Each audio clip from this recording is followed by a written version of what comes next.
Hey, what's up, everyone? So, Apple is rumored to be working on a new Apple TV. And if you're out there wondering if you should wait or just grab one now, I got you. Let's dive into everything that's buzzing in the rumor mill, and you can decide if it's worth holding off or pulling the trigger on a purchase today. First up, we're hearing that the next gen Apple TV might come with Apple's new Wi Fi and Bluetooth chip. What does that mean for you? Wi Fi 6E support, baby. That's an upgrade from the current Wi-Fi 6, giving you faster wireless speeds and less interference, especially if you've got a lot of smart devices running in the background. And with Apple TV being one of the few devices that can act as a HomeKit hub, this could help make your smart home experience even smoother. Now, if you were hoping for a totally new design, sorry, no big changes here.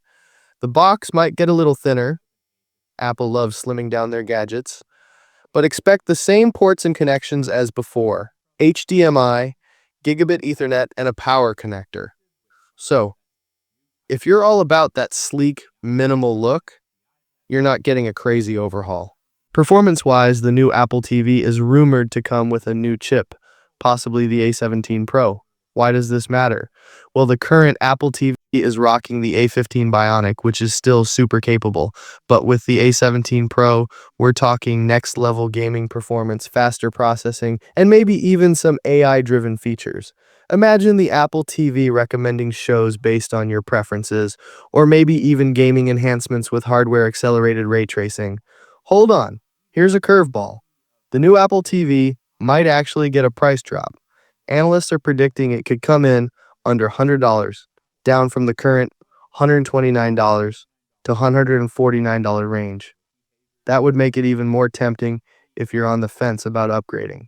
Now, as for when you can expect this new Apple TV, that's still up in the air.